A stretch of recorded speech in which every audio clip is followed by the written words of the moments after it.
پہلے مذہب پہ تو مجھے اتنا لیکچر دیا. آپ نے کہا کہ مولوی کہتے ہیں یہ مذہب سے نکالے ہوئے لوگ ہیں. ہمارے اندر کبھی فرقہ دیکھا ہے؟ کبھی خسروں کے اندر سنا ہے کہ شیعہ خسرے علیحدہ رہتے ہیں تو سنی خسرے علیحدہ رہتے ہیں اور بابی خسرے علیحدہ رہتے ہیں اور جو عیسائی خسرے ہیں وہ علیحدہ رہتے ہیں؟ آپ نے ہمیشہ سنا ہے کہ خسرے اکٹھے ہی رہتے ہیں. ہاں مذہب پوچھیں تو سب کہیں گے مسلمان. آگے کسی سے پوچھیں تو کہیں گے بس مسلمان ایک ہی ہے. مسلمان کی کون سی قسم؟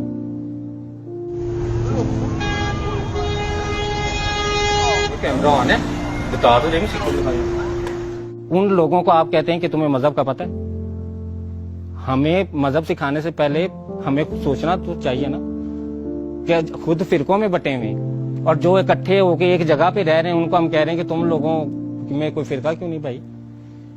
تم لوگ فرقے میں بٹے ہوئے کیوں نہیں؟ اور پھر اگر کوئی فرقے میں بٹا ہوا ہے، ہمارے معاشرے میں پہلے لوگ فرقے میں بٹے ہوئے ہیں، فرقے کے بعد پھر وہ امیر غریب میں بٹے ہوئے ہیں کہ ایک امیر شیعہ ایک غریب شیعہ، ایک امیر سنی ہے ایک غریب سنی ہے، ایک غریب وہابی ہے ایک امیر وہابی.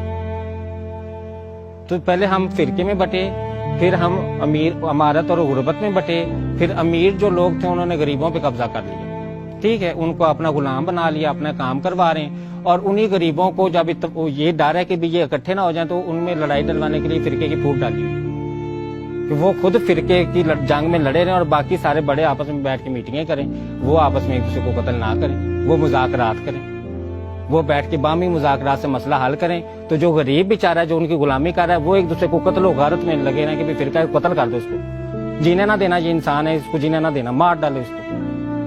تو اس دنیا سے انسان ختم ہو کے سارے مر گئے تو کون جہاں پہ جیے گا؟ کس نے زندہ رہنا ہے؟ اپنا جھنڈ جانوروں کا دیکھ لینا. انسان کو وہ اللہ تعالیٰ کہتا ہے نشانیاں ان کے لیے جو عقل رکھتے. اگر ہم ارد گرد جانوروں کو دیکھیں نا، اللہ تعالیٰ نے جانوروں کی جھنڈ بنایا نا، دیکھا کبھی فرقے میں لڑتے ایک دوسرے کو؟ دیکھا ایک کتا دوسرے کو کاٹ کھا رہا ہو، یا ایک کتا دوسرے کو کہہ رہا ہو کہ میں تم سے زیادہ امیر ہوں، یا ایک کہہ رہا ہو کہ میرا قد تم سے زیادہ لمبا ہے.